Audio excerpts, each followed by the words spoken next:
I am not a person. I am the thin smoke rising from a fire gone out. In Isdal, the valley locals call by a blunt, scraped name, Valley of Death. I once touched the lungs of an unnamed woman. I slid through her throat, leaving a dim black line like the signature of darkness. I saw the open eyes of dry grass, the half-centimeter deep boot prints in the snow. A lighter dead to the wind, and sleeping pill blisters falling like raindrops frozen midair. I stood between two worlds. On one side, fire, on the other, ice. And right there, where cold cannot quite extinguish, where warmth cannot quite summon a name, a question clung to me like the smell of gasoline. Who was she? And who struck the flame? Some cases are like rooms without windows. We enter with imagination and leave with a bigger question than the one we brought. Isdal woman, the nameless woman of Isdalen, near Bergen, Norway. That year was a winter of aliases, of labels cut from clothes, of trains gliding across Europe like secret notations. In this noir podcast, we won't just follow the trail. We'll listen to the spaces between the tracks. We'll sketch a map without a name. 6. Begin at the fire in the snow, move through stations, glide past hotel rooms with jaundiced bulbs, and return to where smoke and ice held each other, to try to speak a name for a woman the world refused to name. Tonight's structure: hook, intro, story, outro. Between them, I'll open little doorways, transitions, so the story flows like a glacial stream. No jolts, no breaks, only a slow, seeping cold. What we know: there is a burned body in the valley. What we don't know: the name, the reason, the final hand. What we can verify: the items, the notes, the miles traveled and retraced. Keep warm. The lights are dimmed. We begin.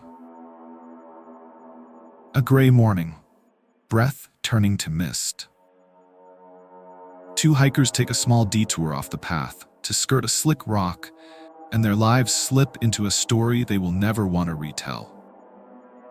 The body lies in a hollow of stone, torso seared, hair singed, posture half leaning, half collapsed. Around it, scraps of half-burned clothing, a lighter gone cold. 0.6, a few shattered sleeping pill blisters like flakes of ice, and a smell, one whiff of which no one ever recounts completely. The fire is out. The snow hasn't yet melted. Between those two not-yets, there is a woman.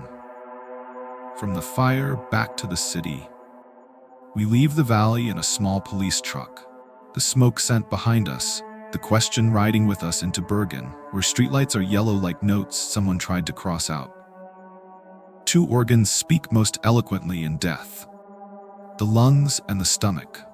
The lungs say, "I inhaled smoke." The stomach says, "I swallowed pills." And the skin, quiet but unrefusing, says, "The fire came after the last breath." Medical notes quietly string themselves into sentences. 0.6, traces of sedatives, soot in the airways, thermal injury mingled with open flame burns. No papers, no card. Only a body that moved through this world under names that never stuck. The locker door. If life is a series of stations, secrets tend to lock themselves in metal boxes. Bergen has hundreds of such lockers, and one of them kept the echo of the nameless woman's steps. A dark suitcase. Inside, clothes with every label cut away, a few cosmetics, a comb with strands of dark hair, a small notebook with tidy notations like rail lines on a map, and a pair of glasses. Not necessarily the dead woman's own. I imagine those hands. Fingers that know how to pull a label free without tearing a seam. How to fold a page so the crease won't show on opening. 0.6. How to turn a life into an unannotated map. In the notebook, 0.6 letters and numbers like a timetable. Purse 4, city codes. 4 arrival dates. 4 departures. Not a cipher to save the world. A cipher to escape the endless lobby question, what is your name? From the suitcase into hotel corridors. We follow those letters like we follow corridor bulbs, each room lit by a weak yellow globe. Each alias another do not disturb. The desk clerks say, a dark-haired woman, carefully made up, changing wigs as easily as answers. She speaks with continental cadence, confident, but pausing over difficult consonants. The name she signs, one of many, drifts through the ledger like dry leaves. One night she uses one name, the next the same face with a different name, a different curl of hair, a different story of origin and destination. Now and then a man walks with her, like a shadow borrowing streetlight. But official records dislike shadows. 6. They only record light. The map opens. The dots in the notebook begin to connect, a curve through harbor cities, landscapes where fog keeps secrets as easily as sleeves keep the scent of smoke. A symbol can be many things. A 06, a city, a hotel, a person. C, O, B, C. Some say abbreviations of places, some say the private meter of her poem. But under every reading is one certainty. She is always moving. Movement is a way to live and a way to die. The more you travel, the fewer know who you are. The less you are someone, the harder it is to find a voice to speak for your death. Back to the lab. Some things don't need names to speak. Teeth talk in the language of material, hair in the dialect of geography, and bones never lie. Teeth reveal the hands of dentists from different schools. Certain fillings suggest the routes she took through different health systems. The world printed its name on her the way she tried to erase labels from cloth. Care? A quiet timeline. Geology leaves an invisible ink there. One can read the regions she traveled the way one reads tree rings. And bone, faithful and mute, says she wasn't of this fog-bound city, but carried its mist in her lungs on the final night. A drink and a hypothesis. When truth runs out of chairs, 6 hypotheses pull more up to the table. We pour a dark drink for the Cold War. One for love, and one for despair, pulling a blanket of fire. Hypothesis 1, spy. Aliases like outfit changes, itineraries echoing weapons tests, the possible glance of a man walking beside her along endless halls. A woman can be a suitcase that walks with state secrets. Hypothesis 2, staged suicide. Sedatives, fire, a decision to erase oneself completely. Cut labels, burn traces, let ash be your surname. Hypothesis 3, murder by someone who knew her too well. Some hands strike a flame only once in life. Once is enough for 2. 3 hypotheses, 3 shadows at one table, trading places like chords, changing under a tune. Let's reread the last night. That night didn't speak in words, it spoke in objects. We rebuild the stage and let each item choose its own position. On snow freckled with ash, there is a lighter, a bottle of accelerant, pill blisters, cotton blackened to crust. Rolls of fabric gathered as if to cover something you'd rather not see. I set the lighter in my palm. Imagine her thumb scrolling the flywheel. I look at the cotton. Think of someone who doesn't want to dirty her hands but is willing to turn herself to ash. Maybe she was alone. Maybe not. Pantomime denies us dialogue. It grants only positions. The corridor of time. Turning our back on the scene, we walk backward through the days. Routes, meetings, notes. Point 6 sightings at the ferry. Point 6 footsteps on narrow stairs. Memory is rarely a camera. It's oil paint. Colors bleed, details blur. One says her accent was odd. Another says she walked with a tall man. Another says she went alone, staring straight ahead like someone who had settled a grave decision. Truth stands in the middle. Hears both sides at once, then turns away. Back to the suitcase. Some questions only answer themselves when your fingers touch fabric. Back to the suitcase. We search for one thread unbroken. In ordinary belongings, there are extraordinary hints. Perfume lingering on a collar. Not cheap, but never showy.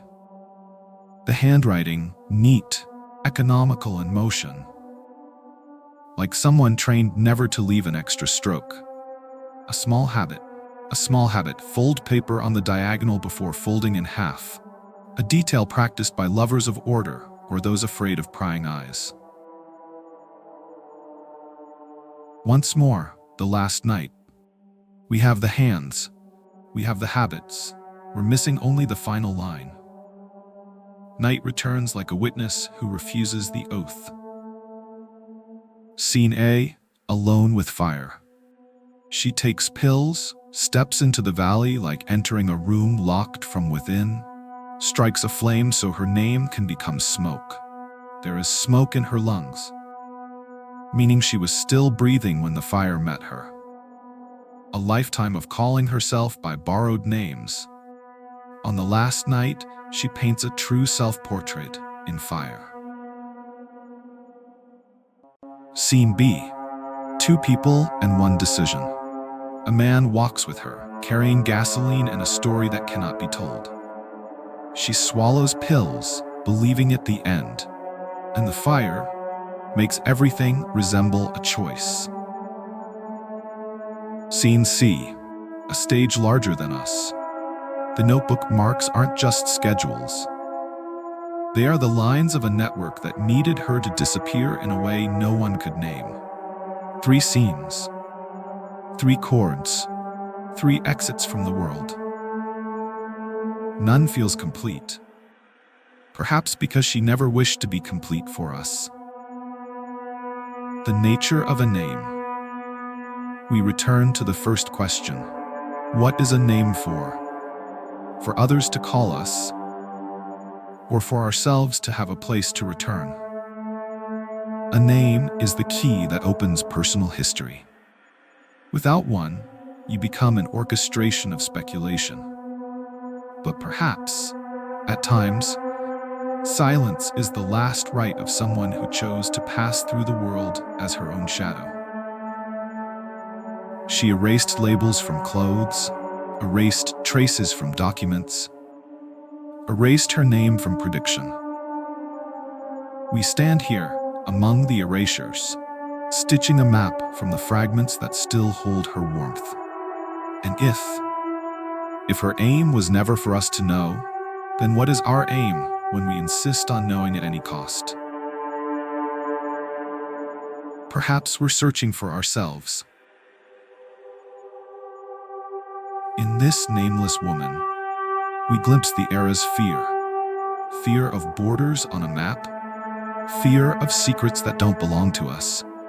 Fear of truth arriving late. We call her Isdal woman, as if sticking on a new label.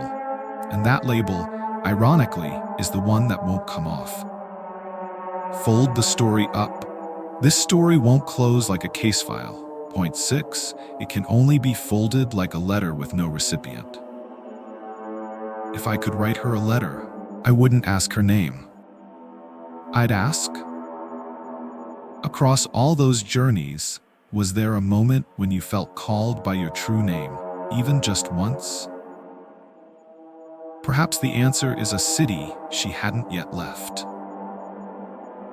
A room still warm behind her. 2.6, or a voice calling her by a word that can't be translated. Back to the valley. We open the door, step outside, and the valley is there as if no one ever touched it. The snow has changed, but the stone is the same. Other hikers will pass here, carrying coffee and thermoses and a sundae that knows nothing of crime. Only the wind remembers.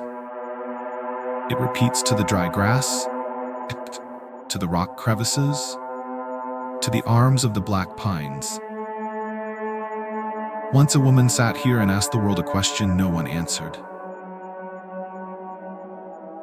You have just heard a story without an ending, not because we are clumsy, but because that ending belongs to someone who chose to take it along. In cases like this, justice isn't always a verdict. Sometimes, justice is the effort to address a nameless person with respect. If someday someone brings a name, remember to speak it softly. Some names should be lit like a candle, not like a torch. Thank you for walking with me through Isdal, where ice and fire sign each other. If you'd like to keep walking down history's alleys, where footsteps echo like the heartbeat of darkness, stay with the channel. Each week, we'll unlock another door, listen to forgotten stories, point 6, and place an invisible flower on the memory of those who were never called by name.